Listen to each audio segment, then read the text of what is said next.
diferenças nos discursos de Renato Portaluppi e de Quinteiros. O Renato, em 2023, bem sincerão, né, como a gente sabe que ele é, falando da necessidade de reforços, e o Quinteiros, como ele pede isso de uma forma diferente. Roda aí. Acho que o nosso torcedor merece que a gente possa brigar por coisas esse ano aqui. E para você brigar por coisas, você tem que gastar. Se tiver esses jogadores, a gente pensa grande. Se esses jogadores não vierem, bom, eu estou dando a minha palavra que o Grêmio não vai ganhar a Copa do Brasil e não vai ganhar o Campeonato Brasileiro. Estamos tratando de ponernos de acuerdo con la Secretaría Técnica del club para incorporar lo más rápido posible un extremo, dos marcadores centrales, laterales izquierdos, se fue Reinaldo, hay que reemplazarlo, y también algún delantero o un extremo que pueda jugar como delantero. E aí, CCD, o Quinteiros é um pouquinho mais suave ao cobrar esses reforços na comparação com o Renato, que dá o papo reto? Eu acho que são momentos diferentes, eu não faria essa comparação, tá? Não faria essa comparação. O Renato, naquele episódio ali, foi logo depois de um jogo que o Grêmio empata com o Bragantino em casa, mas é um momento Soares, né? O Grêmio fez altíssimos investimentos. Eu me lembro que a crítica ao Renato ali foi porque o Grêmio tinha feito grandes investimentos. O Grêmio, naquele episódio ali, o Grêmio tinha feito investimento no Carbajo, no Cristaldo, no Soares.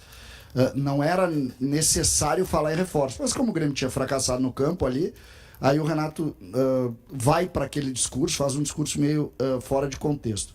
Já o Quinteiros agora, ele está colocando muito em cima do planejamento do próprio Grêmio, né? Essa entrevista que ele deu ali, que ele fala dessas possibilidades, ele fala dentro de um contexto de programação do Grêmio, de planejamento do Grêmio. A gente precisa comparar quando tiver fracassos do Grêmio, né? Vamos imaginar ali no início do Brasileiro, o Grêmio tendo dificuldades. Aí eu acho que cabe mais a comparação. O Renato tem uma maneira de comunicar muito diferente do Quinteiros, mas neste caso a gente não conhece o Quinteiros. A gente está vendo o trabalho dele, valoriza o trabalho dele, pelo que a gente está enxergando, mas a parte de comunicação dele a gente não viu. Por quê? Porque o Grêmio ainda não enfrentou derrotas. E essas coisas, elas aparecem não na vitória. Na vitória todo mundo é bonitinho. Eu quero é ver na dureza da derrota. Mas peraí, eu tô um pouco confusa com esse teu discurso de hoje. Porque ontem tu ressaltou bastante coisas muito positivas do Quinteiros e o principal trabalho aí nesse início de temporada no Brasil. E agora tu tá um pouquinho mais cauteloso. É que a pergunta foi sobre a comparação dos discursos. Não, tudo bem. A gente pegou um discurso do Renato na derrota. O Quinteiros... Mas quer dizer que tu não conhece ainda, então, o tom, a forma como ele se nenhum de nós conhece. Comunica. Por exemplo, Entendi. tem uma certeza, tá, que eu tenho. O Grêmio vai perder esse ano. O Grêmio não vai ficar... Não existe isso. Então tu vai perder. Nós podemos comparar o discurso dele na dificuldade da derrota. Porque agora é uma barbada. Entendi. É só isso que eu tô dizendo, não tem nada a ver. Da forma como se comunica. Mas é evidente, porque a gente não pode pegar uma derrota do Renato. O Renato ficou 10 anos aqui. É evidente que ele teve momentos bons e momentos ruins. Agora a gente tem que ser justo. Neste caso aqui, é uma dureza da derrota e um discurso de planejamento, que é completamente diferente.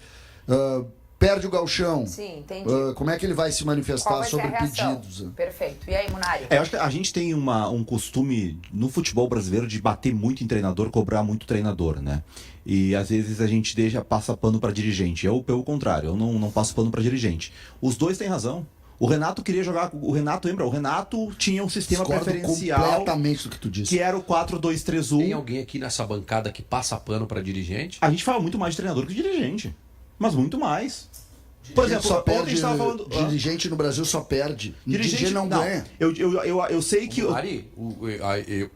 Desculpa, é o contrário. Eu falo por mim e falo pelo CCD. Não, de maneira geral. O CCD bateu forte na direção. Mas quem é que é cobrado no jogo muito mais do treinador?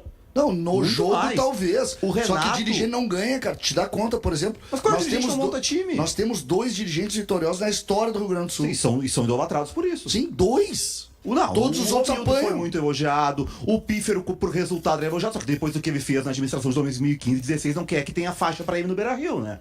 Também tem que ser sério. Então vamos lá. O Renato tinha uma ideia de jogo que era jogar com 4-2-3-1 com extremas. ele não tinha extrema naquele ano ali. Ah, deram o Soares? Sim, deram o Soares, mas ele reclamava o quê? Eu preciso de extrema. Foram lá e contrataram o Iturbe e o Bessosi. Ele tinha que jogar com o Galdino. Ele tinha razão em cobrar. E o Quinteiros, eu tenho certeza que quando foram conversar com o Quinteiros, prometeram pra ele 2 zagueiros, lateral esquerdo e extrema. O campeonato começou faz 1 mês e esses caras não chegaram. Ele fez esse discurso como o CD disse na vitória. Se ele perder o Grenal no final de semana e for cobrado, pode ser que o tom do discurso mude, porque eu não acho que dê pra jogar com Eli e Gemerson como zaga do Grêmio contra Borré, Valência e Alan Patrick.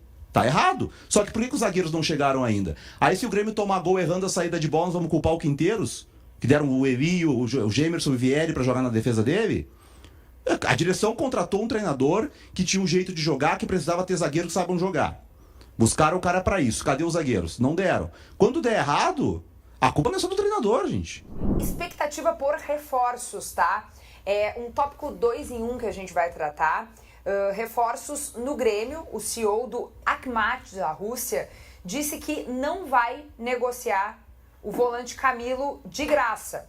O jogador já está em Porto Alegre, aguardando aí a liberação dos russos para ser anunciado no Grêmio. E o lateral esquerdo Lucas Esteves espera para hoje uma definição sobre a sua saída do Vitória. Pode até ser que apareça no Grenal do sábado, tem uma expectativa. Não sei se seria possível. O Grêmio teria que correr aí também para regularizar, inscrever o jogador. Hoje é só terça-feira, em tese daria tempo. Mas vamos ver se isso acontece ou não de fato. Mas virou rotina ir lá pegar jogador, trazer para Porto Alegre e não negociar com o clube? Agora lá na Rússia que estão reclamando? Então, a gente não vai entrar, não sei, eu acho. Como é que o cara chegou aqui em Porto Alegre sem ter a liberação do clube, gente? Que falta de ética é essa? A gente precisa ter... Eu tô preocupado com essas coisas que acontecem no futebol. Preocupado, ele tá preocupado, mas com dívida não tão preocupado. Mas o... Não, é porque o Vaguinha, ele é... Aí tu chegou... Aí, como tu é uma guria inteligente, tu chegou exatamente no ponto onde eu queria.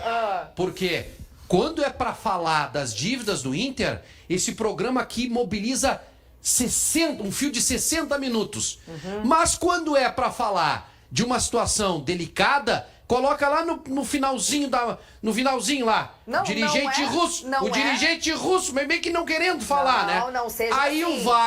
o Vaga como conhece os meandros desse programa, faz a leitura e tu complementa com isso. Injusto. Exatamente isso. Tu é injusto, porque estamos trazendo esse assunto aqui, trouxemos um debate ético outro dia sobre ter pego ali o valor da multa, pagou, não negociou, depois recebeu de volta o valor porque o Vitória devolveu, ficou na bronca. A gente trouxe esse debate por aqui, a gente entrou em questões éticas e agora a gente está avançando nesse tema à medida que Lucas Esteves do nada daqui a pouco tá aí, né? Não, e o tá Camilo... contratado e anunciado. E o Camilo, o cara tá em Porto Alegre e o dirigente do clube não liberou.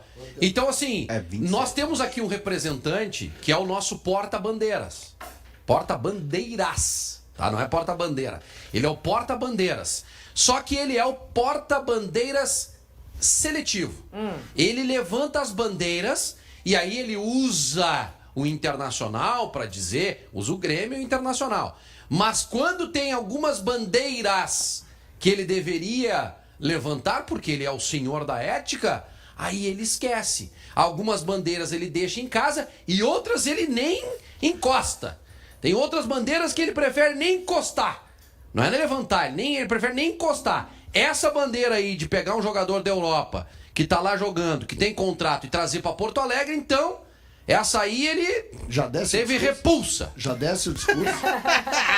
Tá dado Defendendo o discurso? a ética e a moral, Vaguinha. Aí os bons costumes, me conta, CCD, o que tu achou desse rolo aí com o Camilo? As bandeiras. Gente, se confirma que o jogador tá em Porto Alegre e que ele pertence a outro clube, ele no Grêmio ele não vai jogar, né? Só que alguém confirma que ele tá no Grêmio, que ele veio. Ele é brasileiro. Agora não, é porque... A informação tá ali, não confia no repórter? Eu confio. O jogador tá em Porto Alegre. Só que e o próprio treinador falou nisso. Agora o Grêmio acabou criando um problema pra ele, né? Porque se o jogador tá aqui, Se o jogador veio, se o treinador do Grêmio confirmou que ele vai ser jogador do Grêmio, e o Grêmio não negociou com outro clube, e o jogador tem contrato longo, tá criado problema, né? Tá, mas tem uma questão, né? Tem um CEO do clube que disse que pague e liberamos. Então, o Grêmio mas fez é que o isso, pague- de pagar a multa rescisória mas do é que Lucas o pague Esteves. Lucas, sim, é. Isso, Não, mas tudo agora, bem. quem sabe não tá com a grana na mão pra pagar e por isso está Não. confiante que É esse que a negócio vai informação fechar bem. inicial era que o Camilo ficaria livre. Então é isso aí que tem que olhar. Tem uma questão lá envolvendo a guerra na Rússia, na Ucrânia, que é a cidade do clube que ele joga, que ele tá com medo, a família dele não quer ficar lá e tal. Só que aí me parece que aí teve um ruído na comunicação do que o empresário dele passou pro Grêmio. Que me parece que o empresário que chegou pro Grêmio é o seguinte: Ruído? nós vamos conseguir a O que liberação. tu chama de ruído, eu chamo de barbeiragem. Sim, é. O empresário chega pro dirigente e diz assim: não, nós conseguimos uma liberação, vocês querem? Ah, queremos de graça. Aí o Grêmio acertou com o cara e chegou na hora, não, o clube não tá liberando de graça, e aí? Pelo que eu entendi do que a aposta que o Grêmio faz no Camilo, o Grêmio não vai investir nesse jogador. O Camilo era um bom negócio pro Grêmio vindo de graça. No momento que passa a custar, é um volante que vem Qual é pra o ser a valor? terceira ou quarta opção. Não, aqui não tem valor. Ele tem contrato? Até junho de 26. Tá, Ele tem uma contrato. Tem questão contrato. aí, né? Que vocês estavam falando da guerra e tal. Ele chegou em meio à guerra. Sim, ele não Né? tem liberação nenhuma da FIFA, aquela Ele não coisa tem toda, aquela não. liberação da FIFA como aconteceu com o Vitão. Não, quem chegou outro depois, caso. com a guerra em andamento, não tem mais. Foi pra lá sabendo, não tem isso, não tem essa liberação, não. A discussão nesse momento é bem isso mesmo. Deve ter sido algum ponto ou do empresário, mas é barbeiragem, não tem nenhuma dúvida. Porque o jogador tem contrato, ele está sob contrato.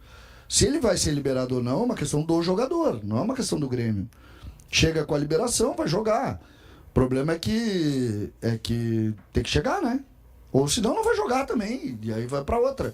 É muito diferente do episódio do Lucas Esteves, né? Do Lucas Esteves, o Grêmio pagou a multa que o clube pediu. É. O clube foi lá e disse: a multa é tanto, se depositar, leva. O Grêmio foi lá e depositou. Aí, se eles querem brigar ou não, aí é uma outra história, que inclusive deve ser hoje a liberação. Hoje, assim, tudo indica que o Grêmio tem razão nessa história. Eu só fico com o pé atrás, que é o Vitória, o clube do nosso Edinaldo lá. Tá? Do presidente da CBF. Eu tenho medo de uma coisa. Então, tá? assim, envolveu essa gente da CBF aí, meus queridos. Eu tenho medo de uma coisa. Eu não acredito. Não, mas eu não acredito. Eu não acredito nisso. Seu Edinaldo. Quando Não. é que sai a decisão? É pra sair hoje, tá?